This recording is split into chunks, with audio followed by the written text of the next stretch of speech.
So thank you everyone for coming. And yes, I am Holly Cook. Welcome to an introduction to integrated pest management. My webcam wasn't quite working, so I'm now on my laptop webcam, so I'm looking over in the wrong direction, but hopefully we just look at the presentation. It won't be too distracting, my head sort of darting all over the place. So yes, I work for a company called Spencer & Fry as a preventive conservator. Previously, I've worked in collections care and conservation roles for the National Trust, the Science Museum and the British Museum. Over the course of the session, I'm hoping that you'll gain a basic understanding of what IPM is, or a nice refresher of the core basics that you may have already learned. So today we will cover what pests are and what is IPM, the identification of pests, pest damage and collection risk, the prevention of pests, the elimination of pests, and implementing an IPM system. I'll also hopefully go through some useful resources, and we will have plenty of time for questions. So we will have a break about halfway through for about 10 minutes, if my timings work out all right. And as has already been mentioned, if you've got any questions, just jot them down for now or write them in the chat and we'll hopefully address them anytime. I'll endeavour to answer any questions I can to the best of my ability. If I don't know them, I will lie.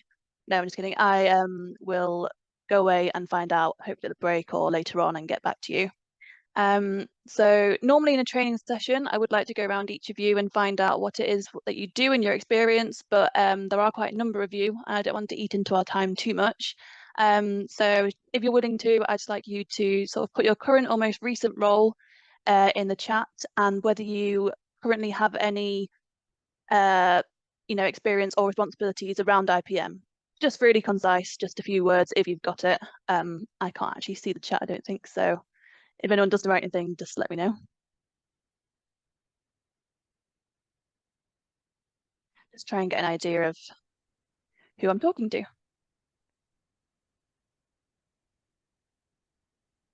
Hopefully everyone's typing away as we speak. There's nothing.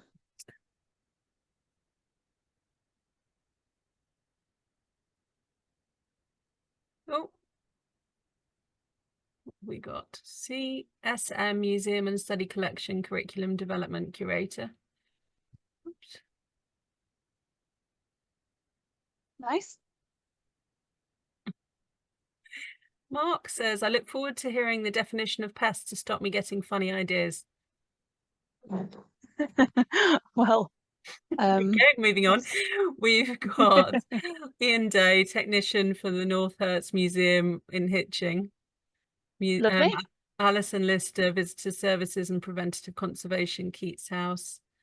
Bonnie, Wonderful. Facilities Coordinator from the Royal Greenwich Heritage Trust. Collections Assistant at Reading Museum. Assistant Curator at Kettle's Yard in Cambridge, working with the house and collection, including managing pests. So we've got Lindsay from in Collections Care National Trust, some but hopefully to grow responsibility in this area. Liz Patno, volunteer in the Collections Care at Keats House.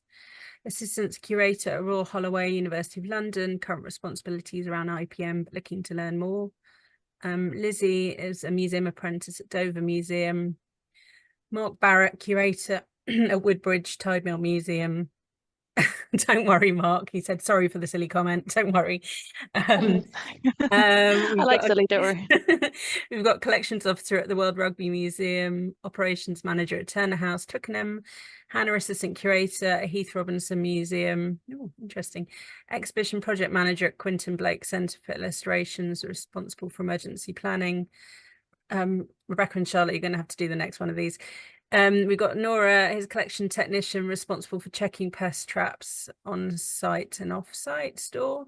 We've got Francesco, delivery project assistant, movement and storage at the IWM Duxford, and weekend museum assistant at Saffron Walden Museum, preventative conservation student at Northumbria Uni. Emma is collections assistant at National Trust, Wimpole. We've got collection information officer at Peterborough Museum and Art Gallery. Oh my goodness, collections officer at Watford Museum. Wow, that's great. Thank you so much for doing that. I'm really glad that everyone actually responded. That was really good. We've obviously got a really good, wide and varied selection. Some amazing places to work as well.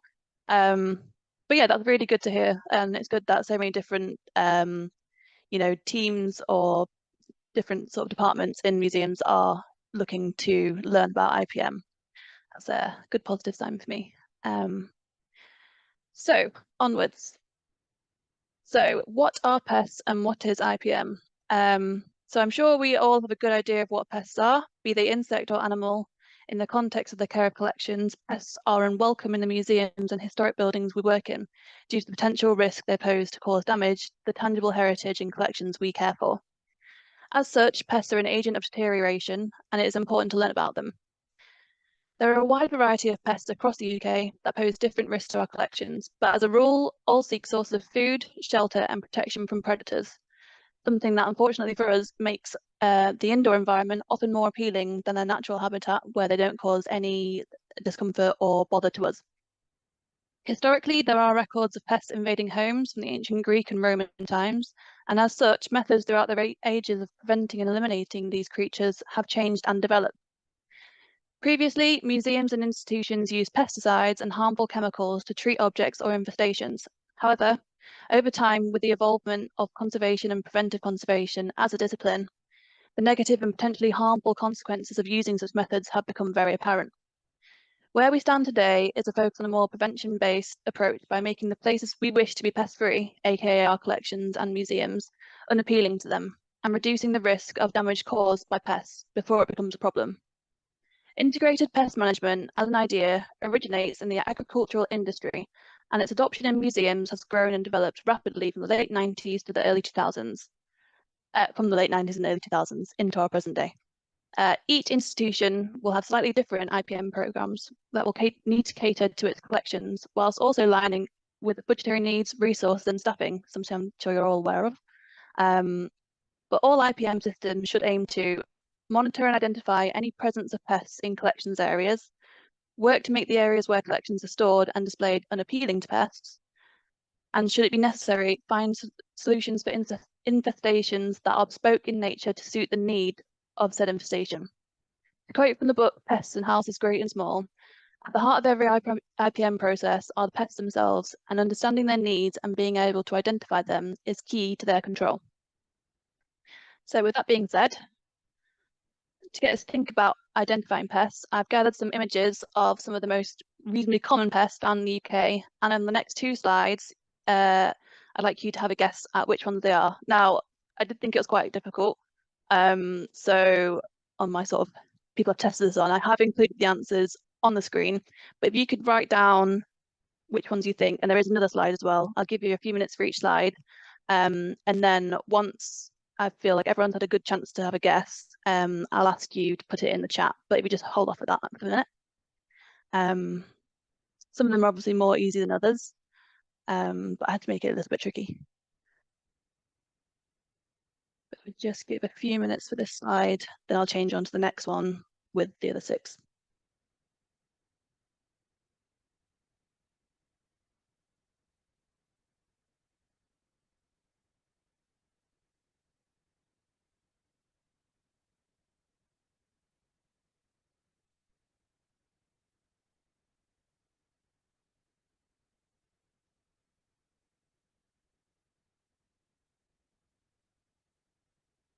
Should have included some sort of filler music at this point.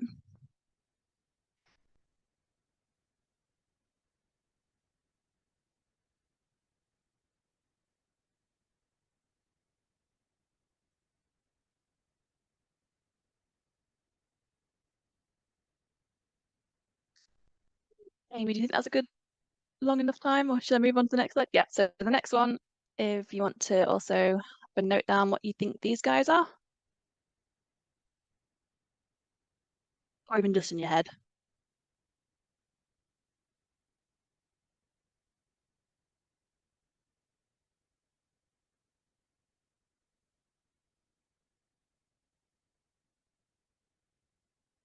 Some of the picture qualities are not as good as others, I'm now seeing.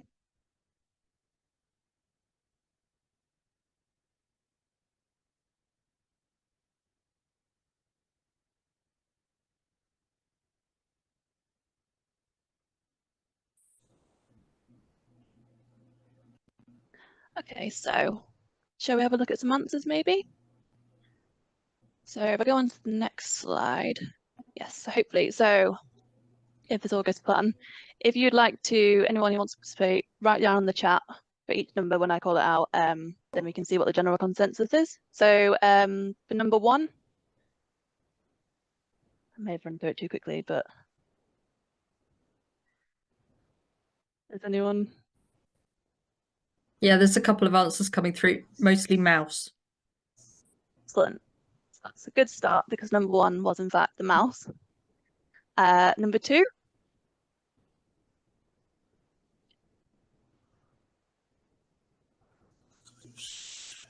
Yeah, that's the previous. Nothing coming through for number 2 yet. It's obviously slightly more difficult. Yeah. Okay, well, number 2 was a wood weevil. I think it's more common if you don't see it quite so zoomed in. And we've got a Number question 3. of whether you're able to show the slides again. I think people are possibly just Oh, note down the numbers. absolutely, I can. So I can go back to number 1. So yeah, so far we've gone through number 1 and 2, but the rest of them, Yeah, great. if I give a few more minutes on that one, then I can go to the next one as well.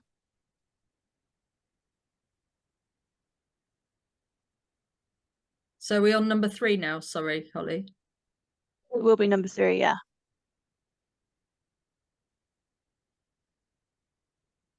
Not seeing anything coming up yet. Not sure if anyone knows this one. Okay, so number 3 was, I believe, oh, I just realised I'm going to have to go back through to my answer slide, aren't I?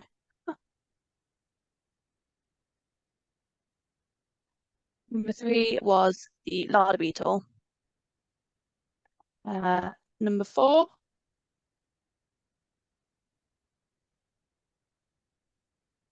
I realise I should have probably written these down elsewhere, so I could have just gone through the photos. Someone thought number 4 was a moth, case-bearing clothes moth. All right. Yeah. Number 4 was in fact the case-bearing clothes moth. Excellent. Number 5.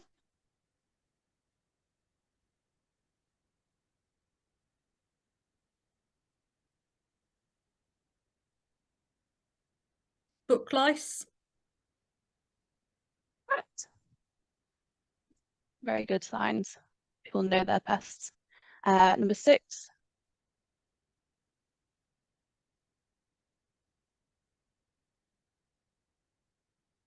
Carpet beetle. It's a deathwort beetle, but they do look very similar.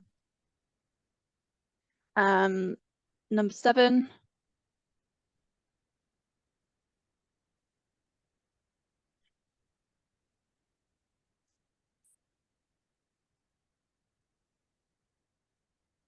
No ideas for that one.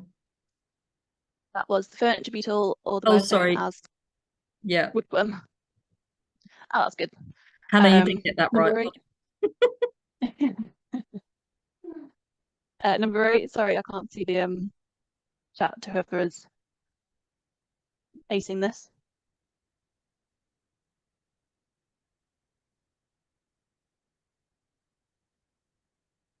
And it is number 8, or should I just? No ideas coming through. I think you might have to tell us. That was case-bearing clothes moth larvae, which are horrible things to Which look at. Elodie's just put up. Elodie, I think, is winning this game, by the way. That's good to hear. Number 9.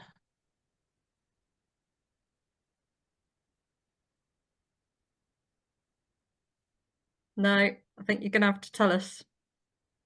That was the webbing clothes moth. So it's very hard to tell between the case-bearing and webbing clothes, but it was another little clothes moth.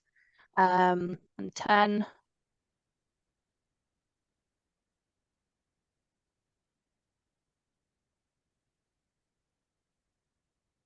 Was the carpet beetle, or a buried carpet beetle. 11.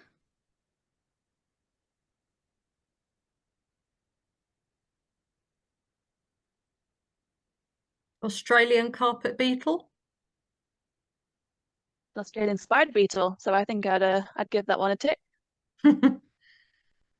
12.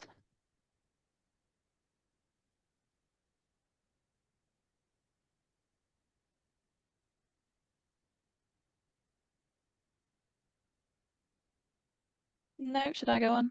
Yeah, I would.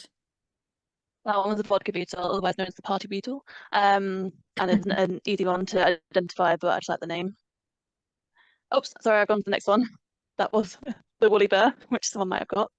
So only 2 or 3 left to go now. Number 14, if anyone got that far. Don't think so, no. Oh, Yeah.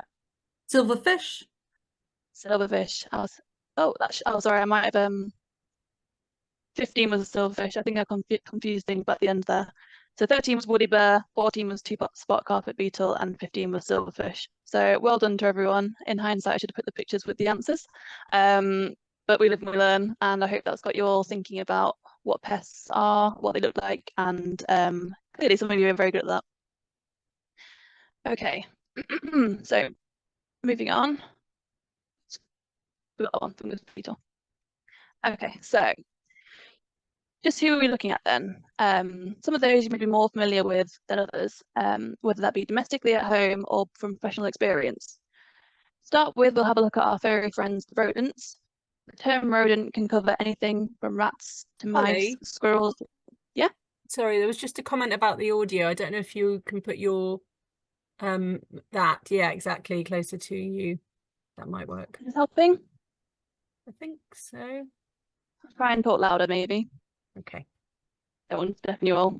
Yeah, please do let me know if that happens again. I'm having technical issues today. So the most common cause for nuisance in domestic and heritage settings is the house mouse or Mus domesticus. Its presence has been recorded in the UK for over 2,000 years. They are fairly easily identifiable. With their greyish coat, they can grow up to 90 millimeters long and weigh up to 20 grams. As shy nocturnal animals who only venture out for food and nesting materials, your most likely indicator to a mouse problem will be the presence of droppings, and you're less likely to see the mice themselves, unless you live in some of the horrible flats I've lived in when I was a student. Adult mice can leave up to 50 droppings a day, and these, along with their urine, can cause staining on historic surfaces and collections. Some of you may be familiar with the term a mousy smell, which is a very unpleasant sign that a large number of mice are harbouring nearby. I know in some of the historic houses I've worked in, I've definitely gone to clean under some furniture or move a cabinet and got a whiff of what is considered a mousy smell. So whilst most collections won't appeal to mice as a food source directly, paper and textiles will be used for nesting materials given the opportunity, and their front incisors grow constantly throughout their lifetime, requiring them to gnaw on items to file them down, which, should they choose historic furniture or collections, can cause irreparable damage. The best thing for you to do regarding mice in the heritage workplace is to prevent. This can be done by proving where possible, removing food and nesting sources, and good housekeeping. Hopefully, if you follow all those things, mice shouldn't be a problem for you. Okay, so our next pest are moths. I'm sure we're all familiar with the clothes moth and the potential they have to cause damage to our clothes at home and our historic collections at work. The main species that are of concern to us are the case-bearing clothes moth, whose larvae cocoon themselves in the telltale case, and the webbing clothes moth. These two species are similar in appearance to each other, around 5 to 8 millimeters long, with either silver grey or gold wings that lie close to their bodies, unlike how many of us view moths in, the normal outdoor nighttime sort of traditional sense. Where have I got to? They shun the light and search for dark, undisturbed places with a suitable food source for them to lay their eggs on, such as textiles or taxidermy. Soiled textiles with food or sweat are much more vulnerable than clean textiles, as they'll appeal a lot more to moths. The adults themselves do not feed, but once mated, the female can lay up to 100 eggs, which hatch within a few days and begin to feed as grub-like larvae, causing irregular holes of damaged or grey surfaces. Case-bearing larvae will build a cocoon to protect themselves, often out of the fibres they are currently consuming, and leave them discarded across the materials they feed upon. This can in turn make it quite hard and quite camouflaged, quite hard to find them. Webbing clothes moth larvae spin tunnels of silk webbing across materials they feed upon, and that's the main two differences between the two main moth types. These signs, along with the presence of gritty frass, adults scuttling about, and the damage itself, are indicators of an infestation. Warmer weather and central heating has caused a boom in moth populations, particularly across large cities such as London, and it's been seen that species are having more frequent life cycles in a year than previously noted. The key to prevention and control of house moths is, again, good management and housekeeping. It's going to be sort of buzzwords that are going to keep popping up throughout the presentation. Pheromone traps are often effective at luring in male moths. However, they aren't an effective solution to eliminating a moth infestation. Regular monitoring and cleaning, where appropriate, are key to preventing a moth infestation.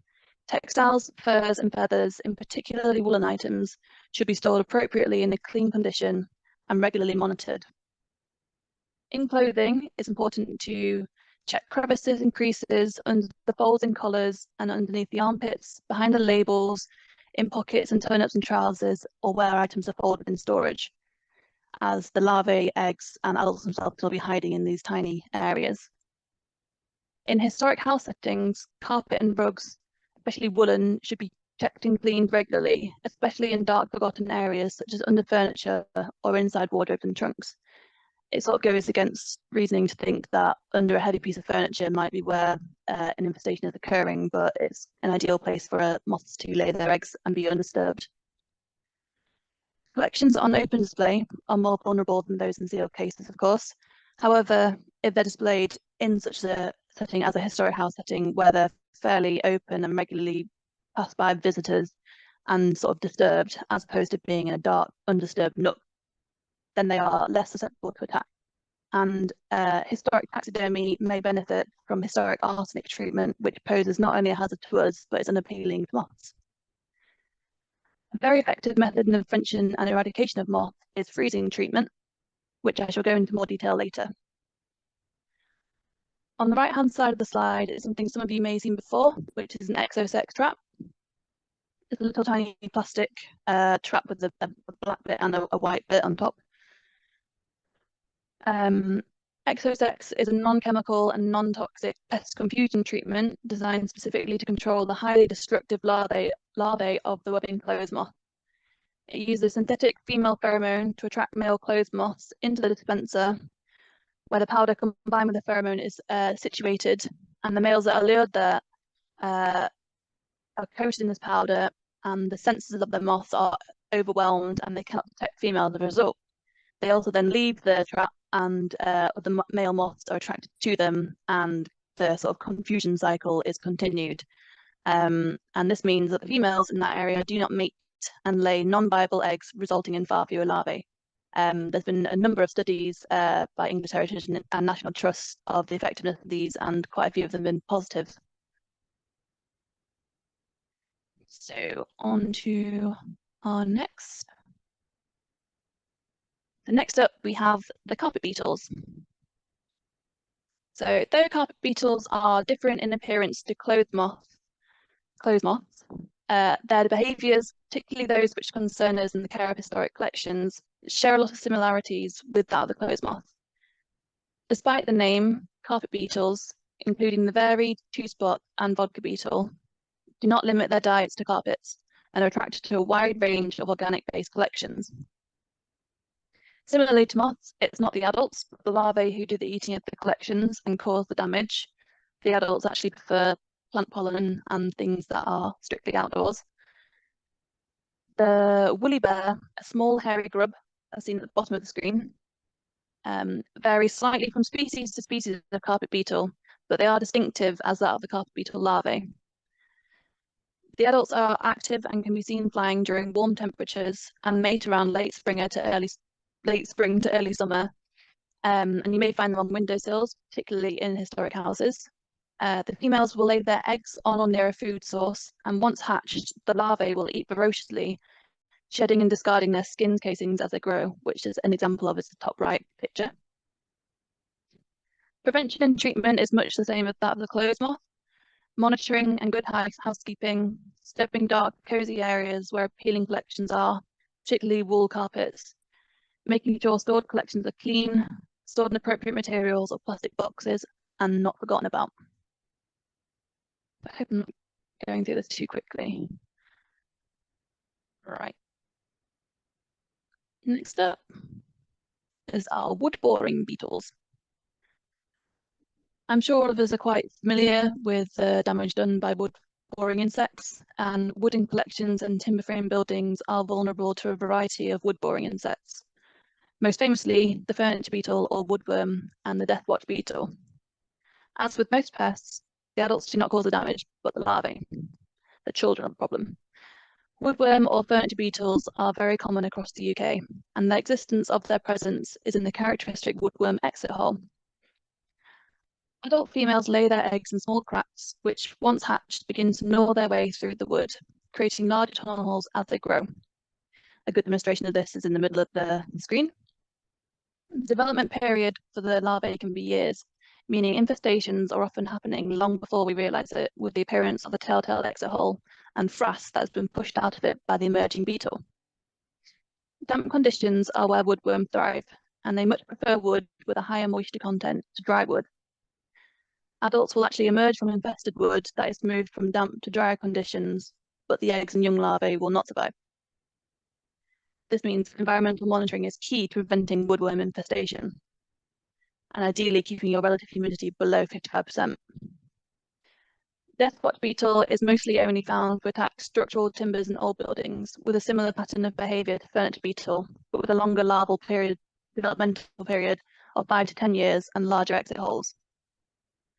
The larvae will only develop in timber that has been damp, so careful environmental monitoring is key to prevention, and you're less likely to find them in modern museums. As the larvae of these wood-boring beetles take so long to develop and merge, creating damage, it can be very tricky to decide whether an infestation is active or historic. There are various methods that can be employed to discover if an infestation is active, but they require patience. So, for example, on the timbers of an old building, you can record woodworm holes by using a sort of thin sheet of paper and doing dots. Isn't very good without a diagram, and photographing that as well, and then going back the next season and seeing if the dots line up or if new ones have emerged. And with furniture, if possible, you can isolate it and put white paper or sheeting underneath it, and which makes it easier to detect frass or pests that have emerged.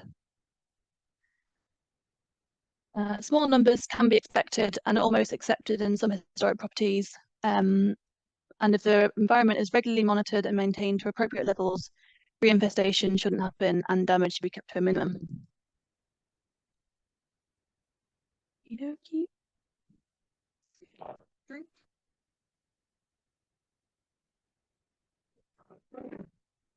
Okay, so going through most of our pests. Right, so next we've got our damp living pests. So most pests prefer damp conditions to dry, as their preferred natural habitats are often damp, decaying organic matter, such as leaves or logs. And pests such as silverfish, book lice, and fungus beetles are not uncommon in small numbers in domestic and heritage settings. However, the presence of numerous individuals is a key indicator to localized damp problems that need to be remedied. Silverfish are well-known organisms associated with damp places, such as the bathroom in the home, and generally need a high RH of 75 to 80% to thrive. Adults are between 10 to 15 millimeters long, and offspring do not go through a larval period, unlike the other pests we've discussed so far. Instead, they are nymphs, mini versions of the adults. They graze feed on starches, molds, organic material, and animal glue, posing risks to a wide range of paper-based collections, weakening the object in patches until it eventually forms a whole. Possibly one of the smallest pests I've personally come across is book lice, with adults measuring in at under 1 millimeter long. They feed on organic material and microscopic molds, often found on paper and cardboard. And though they cause less damage due to their tiny size, they will scrape the surface of appealing objects, and if numbers get high enough, will cause visible damage. Also, their squash bodies can stain, encourage mold, and attract other pests to eat them, and then surrounding materials. Parthenogenic species, which is not an easy word to say, there are no males, and the females do not require fertilization to lay eggs. If the conditions are correct, If there's food and temperatures above 25 degrees, the population can thrive. I'm not getting feedback on my microphone. You were, yeah, briefly. I don't. It's opting. I think it's That's now. right. Okay. So, yep, nice. So the two photos here hopefully demonstrate some materials I found when I was working for Bath Archives. In the old example of very yellowed and nasty looking sticky tape, I've sort of done a zoom in, which shows a whole little collection of, on the right hand side, little book lice that have been caught and stuck there. And I found quite a few examples of that. There are a wide variety of other damp-loving beetles that can be found indoors only when particular conditions are met, and as such only pose a risk to collections in museums and historic buildings if they are damp. Therefore, the best remedy to prevent infestations is to monitor and regulate a suitable relative humidity. This, of course, is easier for some places than others, but the first step is to discover where the problem may stem from.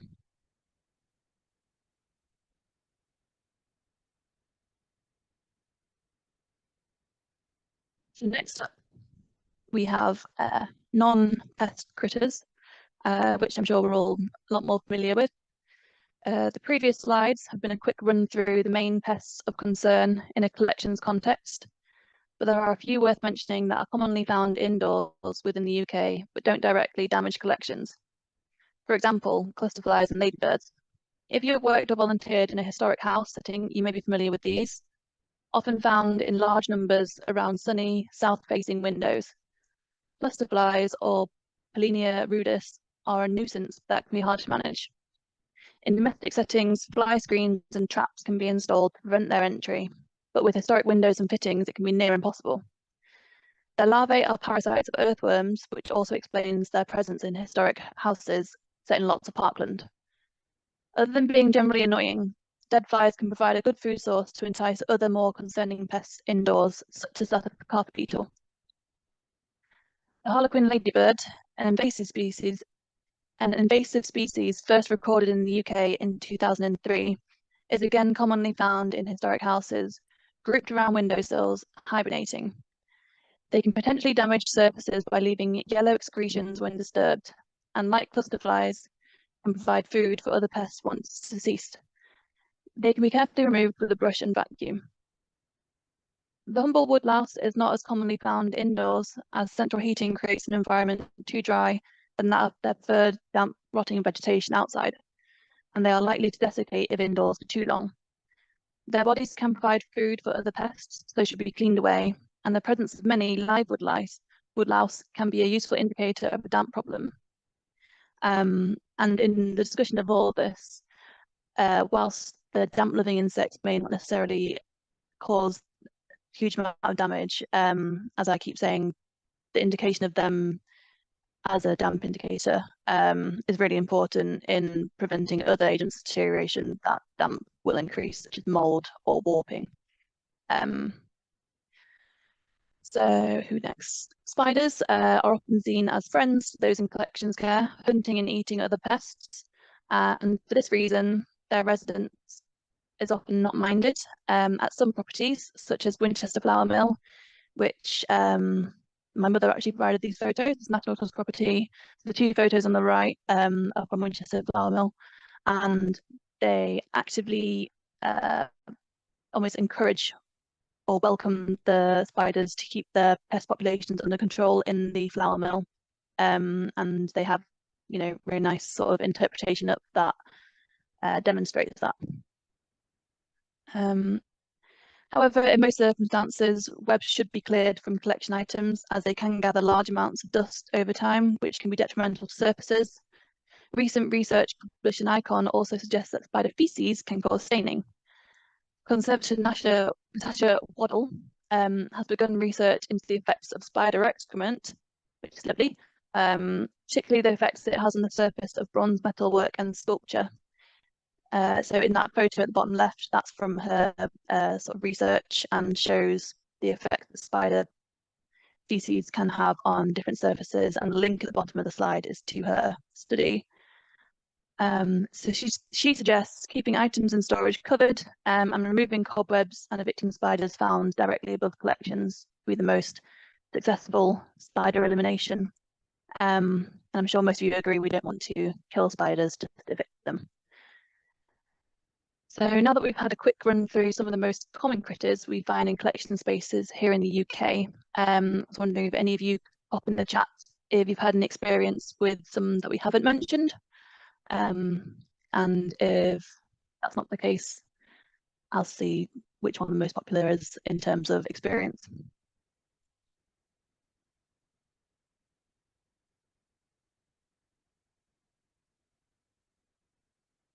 While we wait, I'll just while people are typing away, hopefully, Holly, someone asked if moths pose much risk to paper and parchment.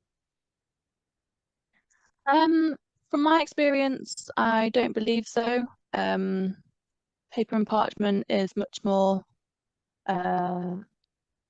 what's the word? I've lost my train of thought. Your book lice, or your silverfish prefer those sorts of materials. Moths are much more drawn to textiles, and it's not even all textiles. Clean silk and cottons are unappealing to moths. It's mostly soiled ones, and modern materials are not. It's your sort of wool is a huge one, obviously, and yeah, things that are soiled. But books and parchment shouldn't be too appealing to moth larvae. It's just if they happen to have different types of parts to them. It's one of those ones, annoyingly, where it's sort of case by case. And someone else asked if you'll share the product details of the pest traps. I wonder if you'll get to that in the next section anyway, but yes. So with the pest traps, I don't actually have any specific ones, but I can certainly point people in the right direction to them. They're quite easy to find online. In terms of, I know, sort of say like the National Trust, they use specific blunder traps, black opaque ones that go against the walls. Other places can use some that are just, from Amazon, because if they've not got the pheromones, then they are essentially just a way of monitoring the passage of pests. Pheromone ones for moths I will discuss a little bit more later. But yeah, I can certainly point people in the right direction to find that. And then someone else comments, why don't we just leave, pretty much, I'll paraphrase, why don't we just leave the spiders, to do our job? But I suppose you answered that with all the feces, Yeah. spider feces that can cause issues. Yeah. Yeah, so yes, spiders, again, it's different places will definitely take different lines of thinking on this, and I definitely think in the home spiders are welcome to keep pests away. And in museums, I suppose, where you've got cases, it's less likely to cause too much of an issue, but where historic items surfaces are on open display, it can be an issue. And yeah, you don't want to attract too much dust, because in changing of environments, dust can become cemented onto historic surfaces as well. But I, for one, I'm a big fan of spiders in terms of them getting rid of other pests. Of course, a large amount of spiders can be an indicator that you have got a pest problem as well, that they're trying to keep under control themselves. So it is an interesting one, and I do like it when different places take different views on things and try and utilize spiders to get rid of pests. So it was really rambling once. No, that was good. Thank you. And we haven't had any answers to your question, so perhaps you could mention it again. Okay, it was just if anyone had any experience with pests we haven't mentioned so far, any different ones, because I haven't gone through them all. But if not, I suppose someone says, ants. I've seen an ant in a store despite no food being present. Is there anything that can attract them other than food? Yeah, so ants are a really tricky one, actually. I had to recently try and write some guidance on preventing and eliminating ants, and all the materials I found to try and study what attracts ants essentially said the same thing, which was, food, even just microscopic bits. If it's just one lone ant, I think generally they're on a sort of expedition to go and find things. It's mainly an issue if you find a whole sort of line of them, because then that'll be them having found a food source and traveling to and from it, but hopefully this should lead you to it. I can't think of what would attract an ant in it other than food, but they obviously can find very, very small amounts of food, which is very big to them, and especially sort of sugary deposits or sticky The things. ants would be a worry to wood. They get wooden objects. No, they shouldn't be. I think in different areas of the world they have different ants that might be. I'm pretty sure in England, or the UK, I should say, our sort of common brown ant and garden ants generally aren't that interested, especially if the wood is sort of finished. They create their nests outside in the soil, under pavements, and they will generally only venture inside to find food. And so hopefully if we eliminate all that, they shouldn't come inside. I know different places have different problems, but just one last thing about ants. Sorry, someone asked if the glue or sort of animal products or books would that attract ants? It's a difficult one, and it's a case by case thing, because that's also one of the things, when I was trying to verbalize and answer the moths problem, with animal glues and their use in books and those sorts of things. Each one, the composition will be different. It could be a different animal that's been used. It's really hard to say. I don't personally think it would attract ants. I think ants are much more interested in a plethora of food that is available elsewhere rather than go looking. But I suppose if they really, really were at a push, it might appeal to them. But from my research, it's been sort of sugary, sweet fruits, honeys, all those sort of things. Sorry, someone else. We've had silverfish. We've had someone said carpet beetles, flying ants as well. Yes, yeah, flying ants are unfortunately very annoying, but there's essentially nothing you can do about them. They only appear for a couple of days a year, and if you happen to be in the wrong place, the wrong time in their nest, then it's an issue. But yeah, ants are quite tricky because they're quite hardy, and you can't get rid of them that easily without just basically removing what they're looking for, cleaning everything and everywhere, and trying to sort of disrupt the scent trails they leave for each other.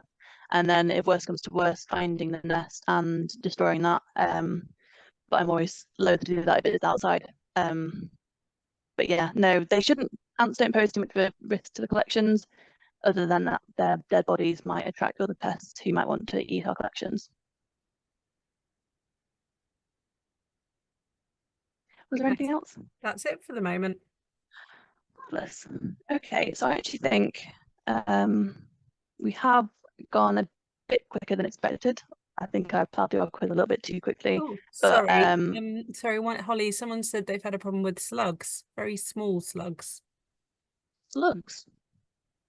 Interesting. And is that sorry, I'm going to ask questions through you. We can always discuss this later, but slugs again shouldn't be, they shouldn't be a risk for collections as a whole, unless your collections happen to have, I don't know, lettuce and things like that, old vegetables or things like that. But I think, yeah, slugs would be a really difficult one. I think again they'd be, they're not even included in most of my sort of research, but it would be a damp indicator, and they'd want to travel in damp areas. Slugs don't want to come in and get dry. I think often they're found around doors. I know sometimes you can get really random outbreaks of tiny snails across walls and stuff. But in my experience, they've been brought in by something, I think dropped down the chimney by a bird or something, and then sort of bred from there. But yeah, no, slugs is a difficult one. I can't say I've had too much experience with them myself. Got wasp nest. I imagine that's not that uncommon, is it? No, wasp nest. So most wasps, I think, would only be interested if they were going to be damaging. It's different breeds, and they would only certain types of breeds would damage sort of more the fabric of buildings, building materials. You might see wasps sort of gnawing away at the outside of different buildings. Generally, from an IPM perspective, wasps in and of themselves aren't an issue, but the wasp nests can be big issues if they are trapped up in beams or in attics and forgotten about, because things such as carpet beetles and even moths would inhabit those spaces and feed on the dead bodies of the wasps. And there have been known examples of wasp nests, old decaying wasp nests with larvae and eggs and all sorts inside, hosting huge volumes of carpet beetles and horrible pests like that. Someone asked, do wasps not eat the paper to make the nest, like wood pulp? Well, I mean, that's a tricky one. Personally, from my experience, no. But again, I think wasps mainly would have other areas that would be more appealing to them and easier for them to make nests out of. I suppose if they were at a push and they were just left will amongst some books, they might, but I'm not sure whether the pages of books and paper are a bit too sort of processed. Maybe really old, soggy ones might. But that is certainly something I can look into. But we've had a couple more, and then we probably should have a break. But Elodie says they've got a reoccurring issue with webbing clothes moths that are on underlay carpets. So it makes it really difficult to get to. yes, underlays are historically been woolen and are awful, and like she's mentioned, they're hard to get to, they're left undisturbed, they're dark, and they're places for them to lay their eggs, and those eggs basically it's like a perfect nursery. So with that, it's a case of if it's under, if the underlay isn't in of itself part of the historic collection or a collection item in itself, I generally advise to remove and get rid of completely. And bring in a more modern type of underlay that's not going to be as appealing. If it's something that's inherent to the object itself and you can't get rid of, it has to be well, if possible, we'll go into later the treatments and stuff, freezing and whatnot. But it's just a constant monitoring of that. But yeah, underlays and carpet edges are really, really appealing, difficult places to monitor. Yeah, she says it's under the main carpet in the central staircase, so gotta take it all out, I guess. Yeah, no, that's a really difficult one. I think unfortunately it's depending entirely on what you're capable in terms of budgetary, all that sort of stuff doing, but inevitably if there is an issue there, it's not going to go away. But it is something that would need looking at as by a conservator in its own sort of individual case. Yeah, that's a tough one. And Bonnie says, do birds count as pests? Yes, so there are lots of pests that I haven't mentioned today. Birds are, some people class them in the rodent sort of area. The main concern with birds is their poo/wee, which can cause horrible staining accretions. Generally, they're not indoors, which is a good thing, but obviously to external collections, statuary, they could be an issue. And there are various methods that, buildings, you'll see museums put spikes up or nets out to try and prevent them. Also, a huge thing with birds is their nests are the natural habitats of things such as the carpet beetle and moths. So old nests, it's really important to get rid of. In places there are obviously protected birds which are nesting in different areas of historic houses, and you can't just go getting rid of them willy-nilly. But yeah, old nests particularly ones on top of or inside chimneys are like the perfect environment for many of our unwelcome pests. So in that sense, birds are seen as pests. Obviously, pigeons aren't particularly pleasant in that they spread disease and can bring in detritus and food, but generally they're not. They wouldn't be too interested in destroying our collections. Also, they shouldn't really get access to the ones they would like. So in the previous section, we ran through different types of pests and sort of the easiest way to identify each of those. But obviously, I wouldn't expect anyone to remember that straight off the bat.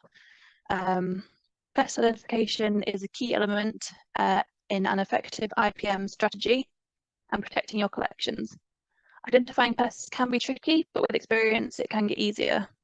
There are lots of helpful resources online or in books to aid identification, and I'll provide a few of those later on. So pests can be identified by spotting the pests themselves, whether that's alive or dead. It's always obviously a key sign in knowing you've got pests. Spotting their damage. So, you know, you've got your exit holes, you've got holes in textiles or grazed areas in other things. And spotting evidence of their presence, for example, frass or pellets or droppings. You end up talking about poo a lot in IPM, I'm afraid. Locating pests to identify requires effectively placing blunder sticky traps or pheromone if necessary, and checking and changing them periodically. The best monitor pests using blunder traps, place them in corners or against walls as it's the most likely route for insects. You'll less likely to find an insect going directly across a room, they're more likely to stick to the quieter areas around the edge of rooms. So that's the best place to put your blunder traps. Moth traps, the pheromone traps. Some places do like to use them, some places don't. It used to be thought that they might attract other moths into the building, into your museums or historic houses. Generally now that's not seen as an issue too much, because I think the idea is if you've already got moths inside, it should hopefully attract them, and you can monitor how many you've got, and they're not generally strong enough to attract from far away. But the moth traps do sometimes require to be located higher up to effectively work and resist placing too many of them in a small area, as this can be ineffective in luring moths, the male moths, because if you put too many pheromones in a short sort of distance from each other, it can basically just put all the moths and they won't actually go to the sticky traps. But instructions should be provided by whatever manufacturer you do use. Traps in this instance are used solely to monitor and identify, and not to try and eliminate pests. I'm sure anyone who uses these knows that they aren't effective at getting rid of your infestation, just in tracking how much you've got. Identifying blunder traps can sometimes be tricky, as there may only be parts of the insect there, which is why it's also important to regularly change the traps, because they can attract other critters that want to eat the stuck pests. Sometimes in getting your blunder traps out periodically and checking them, you find some really gruesome scenes of insects in different states of decay or having been eaten, and it makes it really challenging to try and identify them, but it's always good to try. Using a simple handheld magnifying glass, or if you've got the budget for a Dynalight electronic magnifier, and ensuring you've got good lighting will help you in identifying most pests. Incorporate the regular inspection of objects, especially vulnerable or hidden ones, into your housekeeping routine, or if necessary, add specific inspection routines, because that will really help you in the identification or location of pests. As if you know they're around a particular type of object, that will also help you in identifying what the pest is. Photographing pests and asking second opinions from colleague or online can be helpful. There are online resources which are populated by professionals in the field and who enjoy, I guess, in their spare time trying to identify pests, and they can be really useful and have comparative images. Being able to correctly identify pests helps you create a bespoke action plan. For example, knowing which type of moth infestation you have will allow you to buy the correct pheromone trap to monitor it. And similarly, knowing whether the woodworm exit holes on an object are historic or new can prevent you spending large amounts of time and money on treatments. So the images on this slide are obviously a pheromone trap at the top with clothes moth, quite a lot of them, a very worrying sign and a clear indication you've got an infestation if you have that many. And that wooden object there has clearly got some very recent pest activity and is a really valid, well, pretty good example, I guess, of lots of frass. So next up. So I thought it'd be useful at this stage to briefly discuss what we think are high and low risk collections and what damage we think we would be likely to find on such collections. So in the chat, if possible, if we could just put in what you think might be low risk collections, unappealing to pests, what you generally think would be a safer collection and less needing of monitoring in terms of pest activity. If you just pop that in the chat, if you've got any ideas.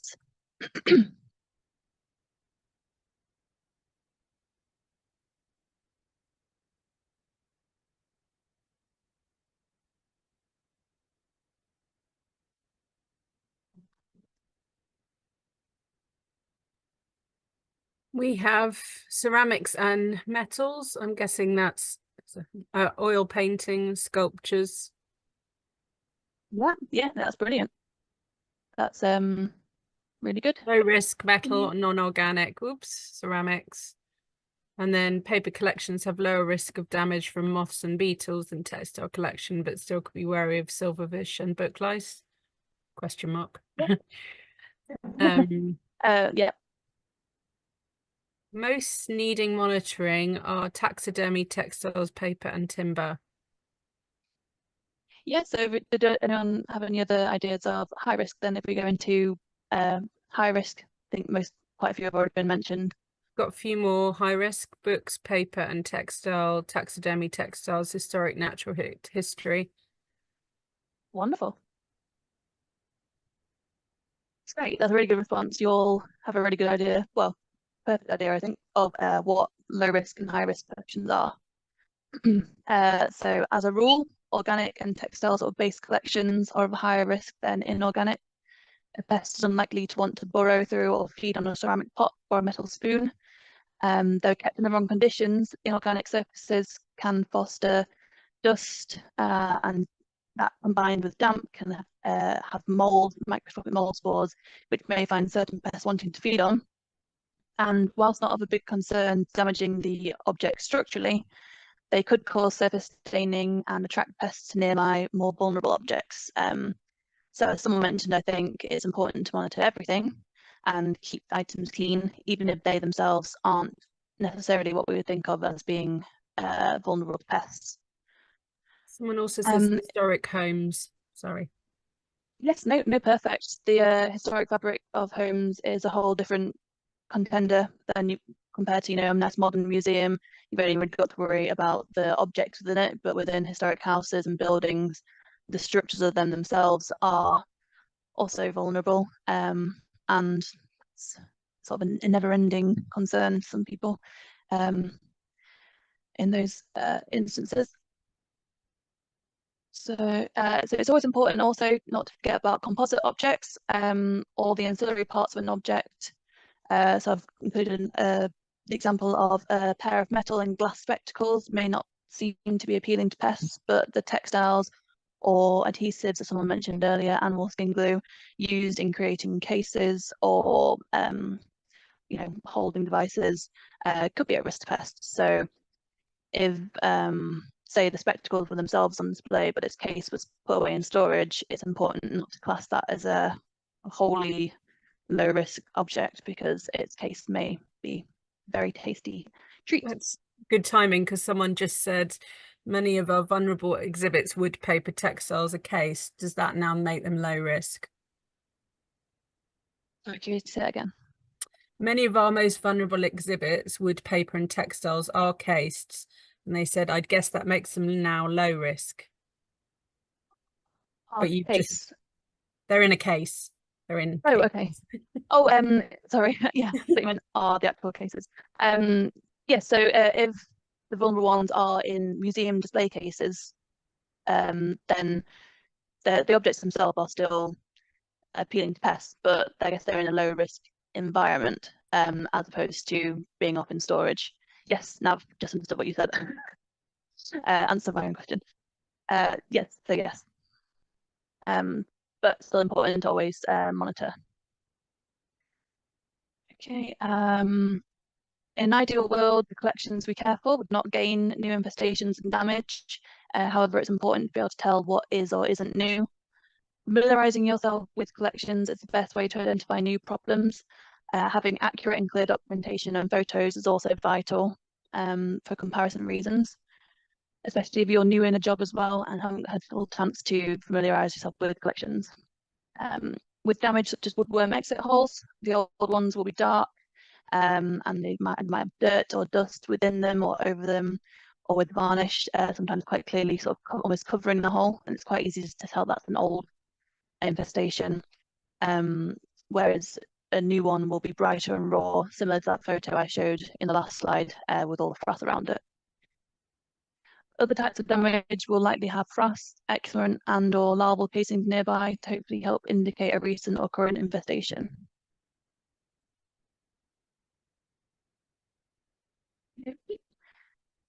So the key thing in eliminating pests is prevention. And the four main things pests need to survive and thrive, as I mentioned earlier, are undisturbed shelter, warmth, food, and moisture. Different pests, of course, can and do prefer at different temperatures, different moisture levels, but as a whole, that's their four main things. Adult pests fly in through windows or crawl through small spaces such as cracks and holes, and dampened water ingress can be caused by blocked drains or issues with downpipes. Proper sealing and maintenance of buildings prevents pests from entering and thriving in spaces, which may not necessarily be the remit of your job role strictly as collections care, but it's important to note that these could be the causes of issues. Hygiene is really important. Ensure no crossover of food and drink into collection spaces, particularly storage spaces. Ensure waste disposal bins have lids and are regularly emptied. Encourage staff to keep food in airtight food storage boxes, sometimes harder than it seems, in my experience. Ensure staff kitchens don't have food hidden in / under cupboards to be forgotten about. Obviously, this varies from location to location.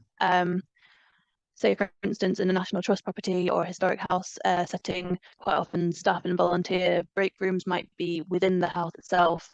Not obviously in a historic room, it might have been like refurbished, but there could only be one or two doorways separating that from what is classed as a collection space. So it's important to, whilst food and drink may be allowed in those spaces, to have really rigid and strict hygiene and keep things clean up spills, crumbs, and regularly vacuum, wipe down all the areas you can where food and drink is consumed if it's in any way near or possible crossing over with a stored collection space. Keep up to date with the cleaning of chimney flues, attic spaces, workshops, places that don't get visited frequently. As I mentioned earlier, birds' nests, and we discussed wasp nests, are particularly attractive to many pests, as are the decaying bodies of sort of mice, rodents, birds. They themselves are really attractive to pests. So if they get forgotten about, it's you can quite easily have an infestation come down a chimney from feeding on something horrible that's not living in there anymore. Where are we now? Along with cluttered storage rooms, which might have gotten sources of food or textiles, old storage materials that you might no longer need, and are just now a good space to harbour pests. Even old Christmas decorations could be appealing to some pests, such as dried fruits or gingerbread men or plants, textiles. If you store them in an airtight container and put them in a storage room, it's much better than forgetting about them in a cardboard box somewhere. It's just trying to make areas as unappealing as possible for pests. It's a strict quarantine program for not only infested items, but new acquisitions is vital in preventing the introduction of a pest infestation. Packing material from deliveries can be problematic. Ensure to discard or recycle any cardboard boxes, and don't be tempted to let them build up or reuse them, as they could be harbouring pests. In my current role as a preventive conservator, I'm quite often brought in when historic properties have filming, and it's a really, well, it seems a really obvious one, but quite often people they don't think of it, but the film crews bring in props, and a large part of our job is spent checking those props for pests, because not only filming but also exhibitions have been known in historic homes to bring in moths and all sorts, because you don't know, obviously with a loan it'll hopefully come from a nice museum space, but props come in from all manner of dusty old storage warehouses and don't get the regular monitoring and cleaning that we would use. So it's really important that they don't introduce a horrible infestation. Quarantining policy will vary from institution to institution. Does anyone have any at their place of work that they could maybe make into a succinct bullet point or a couple of lines that we could maybe discuss, and put that in the chat? If not, I can just talk through what would be ideal. We've got someone who's already almost knew that you were about to ask this, because they've written quarantine room. This is Francesco. Quarantine room with shelving units with color-coded charts to show what day items have been introduced and quarantined, seal poly bags or freezers, so we can work out a rota to have items in and out in a pragmatic way. Amazing. Wonderful. Textbook. And Dania says, yes, we quarantine textiles for 2 weeks in our freezers before, I can't see what it says, before storing them, I think. Perfect. Yes, I'll go on freezing a little bit more, but yeah, that's a really, if it's possible to be part of the quarantine process, perfect. Any others? We freeze all new introductions to the collection for a period of up to 2 months, or a period of 2 months, for a period of 2 months. Amazing. Excellent. I'm glad. Thank you for responding. So yeah, so clearly, just in a few examples, different people have different capabilities, but also entirely different collections, and will have an entirely different number of acquisitions each year, loans, etc. So again, it's really something that needs to adapt to each institution. But essentially, quarantining is inspecting and isolating the item, aka check it for pest activity, record your findings, wrap it in polythene or plastic, seal it tight with tape, label it clearly, and leave for a set period. Ideally, also freeze and then re-examine. And if you can have a colour coordinated shelving unit, that would be wonderful. So next up, dealing with an infestation. So this is actually a really recent example for me. So last summer I was doing a job up at Swarthmore Hall. I was helping them prepare and check their collections from some much needed building works and refurbishment, which we're going to improve the environment as a whole. It's a really good project. But as part of that project, I had to go and check on some items that had been put in storage before COVID and lockdown, and everything had come to a halt and they'd been left in there for quite a while. Now, for the most part, the collections were all in surprisingly good condition, given that they were all wood-based objects.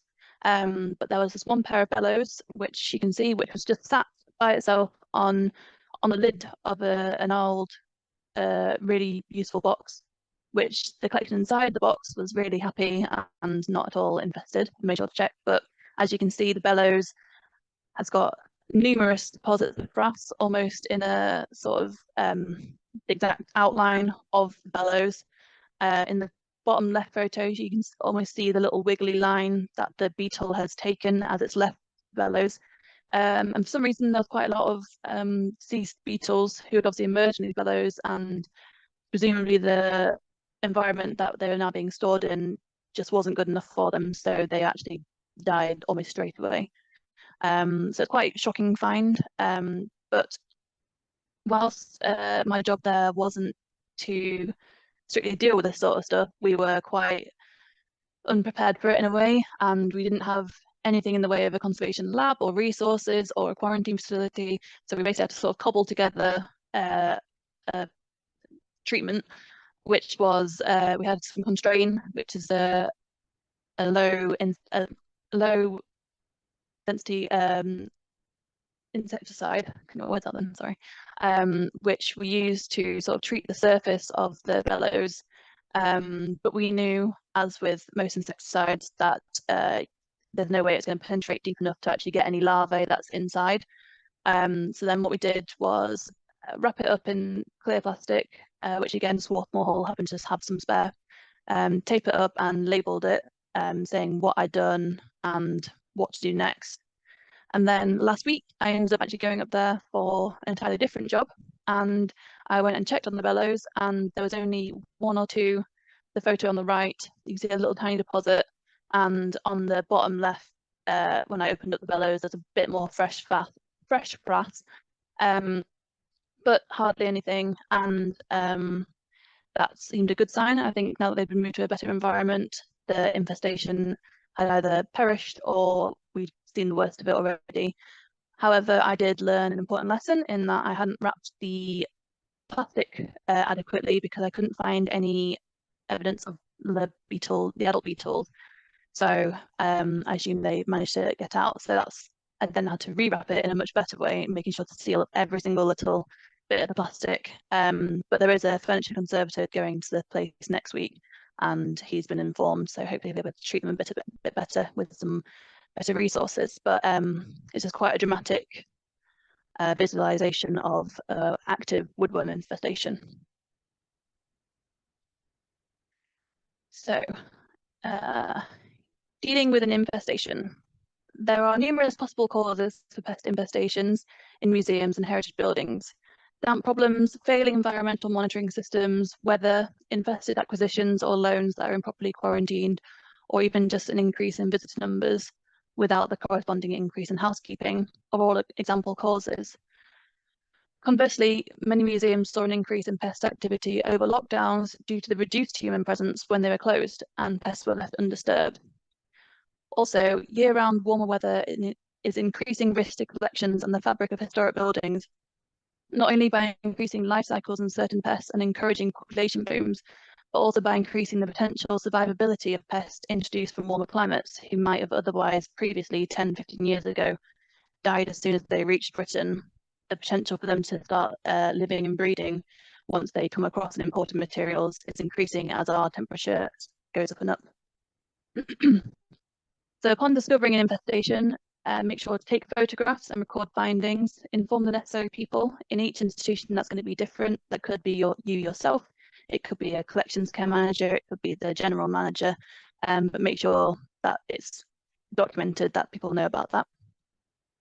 Remove the items and isolate them, ensuring not to spread the pests to other areas. So if you imagine with those bellows, had I just picked them up and walked them through the Great Hall or wherever, then those beetles, alive or dead, could have dropped out all over the place. So it's important not to go spreading it around whilst you isolate them. Deep clean the area that they've just come from. If appropriate, use a short-term insecticide or desiccant. Again, that'll vary on where the infestation is. If it's on surfaces that are themselves historic, then it's going to be a lot different to treating a modern workbench or something which you can quite easily sterilize and clean. Some infestations will need to be dealt with by professional external companies, depending on what the pest is and where it is infested.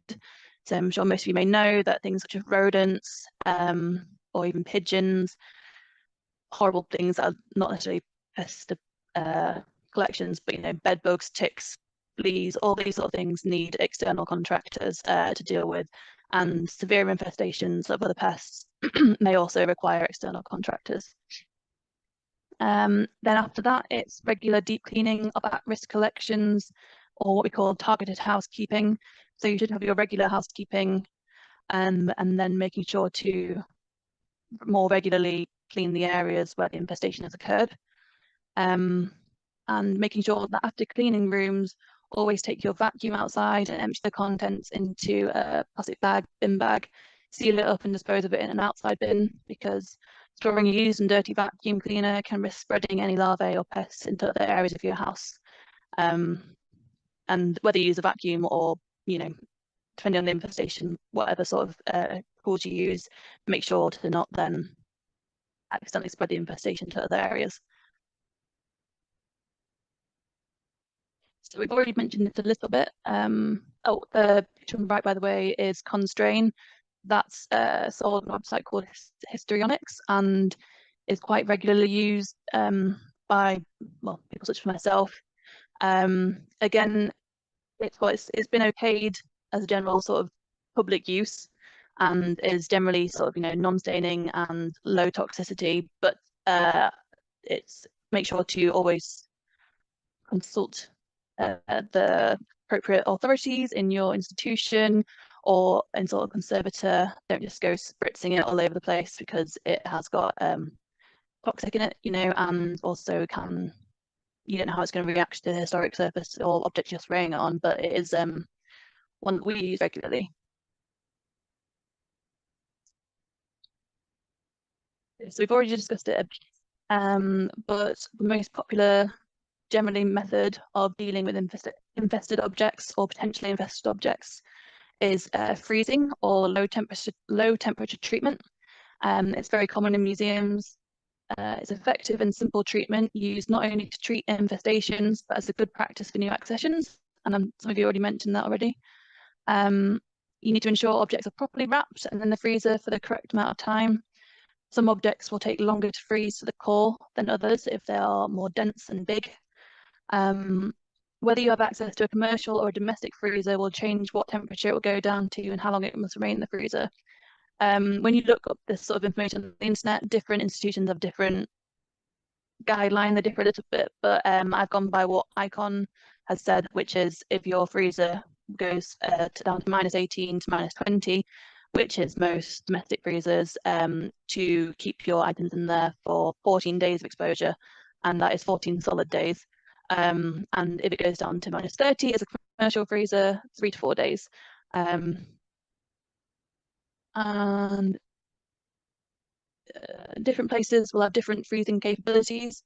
Some of the biggest museums have vast walk-in freezers, but a commercial domestic chest freezer, it's a difficult sentence, will be just as effective so long as the guidelines are followed, documentation is adhered to, and the objects are left to freeze for long enough. Remembering to label the freezer or lock it during treatments so that it's not accidentally opened, jeopardizing the effectiveness of the process. If your institution does not have access to a freezer, neighbouring museums may be willing to assist in freezing of collections. And low temperature treatment is suitable for a large number of materials. However, there are some exceptions which shouldn't be frozen. Materials such as objects under tension, where different materials may contract and expand at different rates with the associated temperature changes of the freezing process. So, for example, musical or scientific instruments.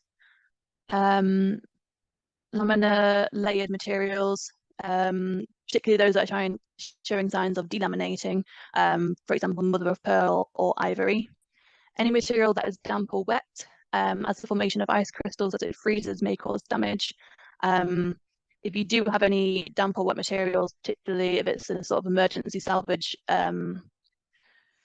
scenario, hopefully you'll have a conservator there to help advise, because it can be done, and in some cases it's the best option to avoid other things such as mold or whatnot, but it can be potentially damaging, so it's a case by case.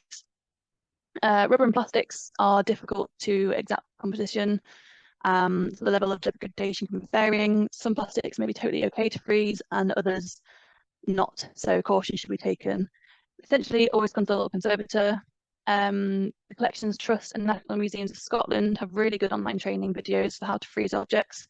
I've included 2 links at the bottom of the slide there. And that sort of still image there is from the National Museum of Scotland video, and the lady in the video goes through and shows how to wrap and freeze different objects from a chair to textiles, and it's really helpful and avoids me having to list it all to you now.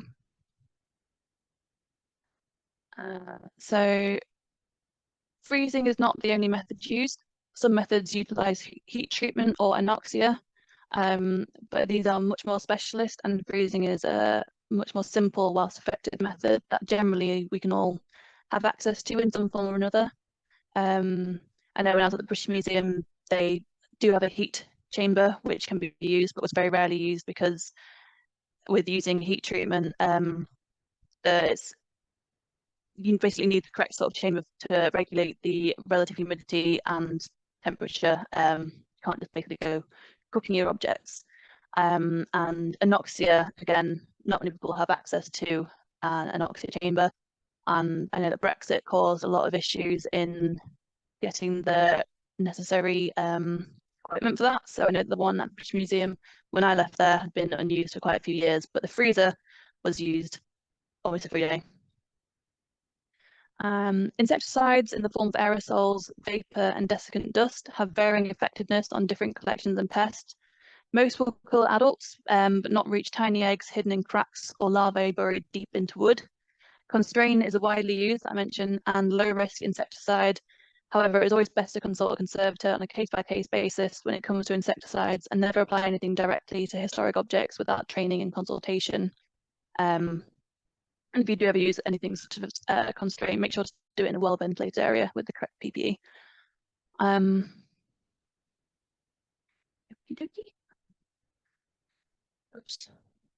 So next is implementing an IPM system. And I think most of the places that you are all working, volunteering, will already have an IPM system. But as hopefully the presentation has shown, it's really important to have one in place. And the key principles of IPM are to maximize the use of limited resources and consider all aspects of your operation to create an integrated delivery that prevents infestation. So an IPM should never be a reaction to a pest infestation, though this does often happen, but it's always best to try and have an integrated pest management system in place to prevent and not just as a response. Training and information are the first steps needed. It will often need to be a cross-departmental endeavour, as for instance, if you have an operations department, they may handle non-collections areas and say the contracting of rodent pest traps, or dealing with broken drain pipes, which might lead to damp. It's really important to have good communication across departments, particularly when you're trying to suss out the either risk of or cause of pest infestation, trying to figure out what is attracting them into your building. It's also important for staff in other departments to have a basic awareness of IPM and adhere to housekeeping rules in offices and staff rooms. Concise posters can be utilised in these areas to help, so as not to overload people with information. Keep it simple, like I mentioned earlier, keep your food in an airtight container, clean up after yourself, things such as that. So monitor, implement blunder traps, record findings, and replace cyclically. When I was working at a previous place, which I shall not state, the person in charge of the IPM there, who wasn't collections or conservation based, would put down the blunder traps, collect them again quarterly, as you're supposed to, record what insects were on there, and then if there's enough room left on the traps, they would put it back down again to carry on for the next quarter, which in their mind was, utilising resources and saving money, etc. But it's obviously not the right thing to do because, as I mentioned earlier, it can attract other pests, and the decaying bodies of potential pests is not what you want. It also makes it less effective when you come to try and assess how many pests were on the next section of the year. So yeah, housekeeping, clean regularly. Floor plans. Floor plans are a great part of an IPM system, whether that's a big detailed floor plan that includes sort of air ducts or voids and cupboards, or whether it's a simple one showing you the different rooms. But on their most basic form, they can show you whereabouts you've put blunder traps. You can then go into more detail, saying which areas in your floor plan have the highest munchability in terms of, what we discussed as high-risk collections or high-risk collections in lower risk, display cases, or high risk areas in terms of, oh, this window here doesn't fully shut in this historic house, so that room there is quite a high risk area. Having those floor plans there makes it really easy, not only for yourself, but your colleagues, especially new colleagues coming in who get tasked with trying to find the window traps that have been put down by the people, and stuff like that. So this really interesting picture here is a zoomed in section of a spreadsheet from English Heritage. And there are other examples of these, but this one's just a useful one, I thought, which can be quite widely used. Again, I've put the link at the bottom. And it basically is a case by you trap by trap, you go through your number traps and record what you found each time, and is really, again, important part of IPM. It's really important to regularly update your IPM and get input from staff and volunteers, particularly those regularly working with collections. You are the people who know your environment best, you know your collections best, and you're more likely to know if things are and aren't working or if there are problems. And it's really important for IPM to not just stay as one thing, but be a sort of more collaborative approach. So I'd always, champion people mentioning to whoever, decides on the IPM if they have any ideas or have any concerns. So I've mentioned this quite a few times, but obviously housekeeping, regular house cleaning, not only removes attractive food and debris pests, but is a method of monitoring in and of itself, allowing staff and volunteers to become familiarised with the condition of collections and more likely to notice changes. It's important to ensure that undisturbed, less used areas are checked and cleaned, as these are more likely to harbour pests than areas of high foot traffic and activity. And a cleaning rota that gets signed off ensures areas don't get missed, particularly when completed by different teams on different shifts. It's all about recording and communicating what you've done. So my next slide is useful resources. It's not jam-packed because I didn't want to include too much here. But the top one here, what's eating your collection, is what the screenshot is from. It's a really good website to help you identify. And there's something on it called the decision tree, which you can go through, and it has a number of different flowchart almost where you can click, and it'll at the end will provide you with what it suggests could possibly be your pest. Next couple, the National Museum of Scotland has got loads of training videos and documents, as has the Collections Trust and English Heritage. They've all got really good, concise videos, pictures, there's all sorts. There is much more on the internet. If you just Google IPM or anything along those lines, then you're going to find absolutely loads. But I found personally those ones quite useful for getting sort of the basics and then being able to explore at your own leisure. The two books here are both by David Pinninger. The one on the right is a slightly older one. The one on the left is one that I have here and enjoy. It's a really good book and goes into each of the different types of pests in, again, a really concise way without bogging you down with too much information. I'm not sponsored by them, I should say. I just think they're really useful in identifying. And then I think on the next slide I've got something we might all be familiar with. This is the newer version. The old one, which was predominantly blue, you might have seen up in your collection spaces. This is the English Heritage Insect Pests identification poster. So you can find this online, and you can get a PDF, which is what this was, and download that straight away for free. Or as English Heritage themselves have recommended, to best identify the pests, it's recommended that you order a hard copy, which you can do. The link is online if you go on their website, and you get sent it for free. And having that up in wherever your conservation area is, if you've got an office or a storeroom, or in some places I've worked, the conservation team have just had a cupboard basically to work from, but having that up on the door or on a wall really helps with identifying pests. It's got all the key players here, and it's categorized them into what they like to eat.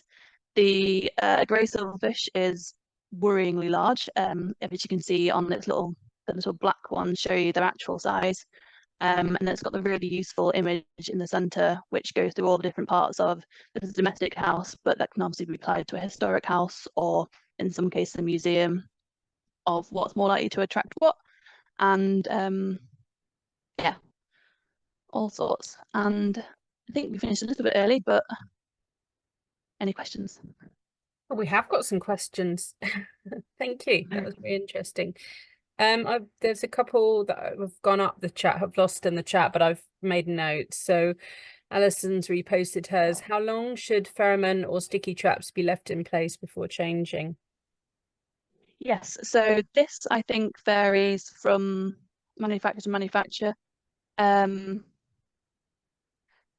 couldn't say for sure. Some it might be a couple of weeks, might be a couple of months. I think in my head I've got about 6 weeks, but again, that will change, I think, depending on it. But it will tell you on the actual wherever you get them from. And I think different types of traps for different types of moth might need to be changed more regularly.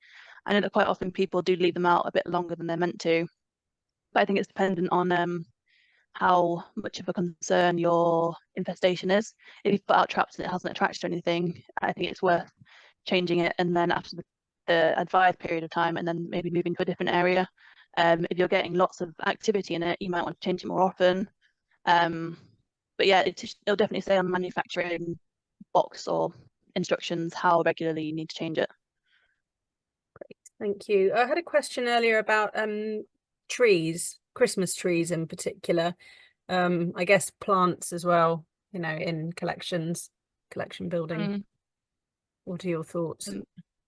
Thoughts? Well, Christmas trees are a tricky one. I don't know if anyone's heard of infamously them being infested with spider eggs that can, if brought in too early in your Christmas season, just to your house, can hatch and go everywhere. Going to the film industry, the week we had a property that brought in a big live Christmas tree for filming purposes, and that got treated quite thoroughly with constrain beforehand. I think I'm pretty sure, you know, places like National Trust houses and English heritage houses do regularly bring in live trees, and they should be treated beforehand to avoid bringing in pests. In terms of live plants, they should be avoided. So cut flowers can be included in maybe a historic house environment. Quite often they may look quite nice, but it's really important for them to have been checked over beforehand. And obviously it's a pest thing, but I'm sure we all know that you've got to remove in certain plants the stamen that might stain and drop. But just give them a really good thorough check, because in theory the only thing that we brought in on cut flowers would be the adult beetles. There shouldn't really be much in the way of larvae. Potted plants are kind of a no-no in terms of collection spaces, and often offices, if they're near collection spaces. I know most museums I've worked in, they've not been allowed, because even just in the soil you can get infestations of all sorts. I don't know if you've ever had to deal with nasty sort of fruit fly infestation at home, but they're quite often in the top layer of soil, and while they wouldn't directly affect your collections, they would be pests, attractive to pests. Thank you. Okay, next. Louisa asks, can you use pest bombs to treat pests? Are they safe for objects? Any recommendations? So yeah, fogging and what's the word? Pest bombs. They do have varying effectiveness, and they aren't something that I would recommend are used by anyone other than an expert or an external contractor under the guidance of a conservator in that case. They have limited effectiveness in terms of if you're trying to deal with a wood boring insect, then it's not like it's going to reach them. Similarly, with, you know, moth eggs or larvae, they're quite often probably tucked quite too far away for even a bomb to fully reach, but they probably would be quite effective at killing adults or any pests that are around. It would entirely depend on what the makeup of the chemicals are to how they would affect surfaces. But there is mention of them in various documents. And I think they're sort of, those sort of methods are more of like a last resort when you've got a really bad infestation. Generally, touch wood, in most of my experience, smaller infestations can be quite easily controlled by the cleaning, quarantining, freezing, and monitoring process. Elodie asked, there's a new product we're thinking of using, Tea Protect, Textile Protector by Histrionics. It's a pheromone system for clothes moths. Do you know it and would you recommend it? No, I'm afraid I don't actually. I was just on the Histrionics website earlier looking up Constrain, and I thought to myself I should probably browse their products, but I haven't seen it. I know Histrionics are good in terms of they base their products around being able to be used around historic collections, and so like with Constrain, generally it's thought to not be a staining or leave residuals that are going to damage historic surfaces. But personally, I haven't looked into that product, so I'd be interested to see what it does and how effective it was. She says, I think it's quite new, but the owner was quite excited about it. I understand why. Ian asks, what pests may cause woodworm-like damage to organics, such as tortoiseshell? So, well, carpet beetles will damage tortoiseshell and horn, and also, well, I think woodworm depends what the context of the object is. But yeah, as far as I know, carpet beetles and other similar beetles will, I was trying to cheat in my book then, will definitely damage horn and tortoiseshell. And in some instances, pests such as woodworm may be forced to go through materials that they wouldn't normally eat if they're trying to either get from or get through. They can often get confused and go through things and you think, oh, why have I got a woodworm hole in, say, I don't know, this cotton book casing or something like that, but it's because they've been burrowing through and they just happen to have exited through that. But I think I need to see sort of a better photograph maybe, or a better understanding of the object. Sorry, that wasn't a very good answer.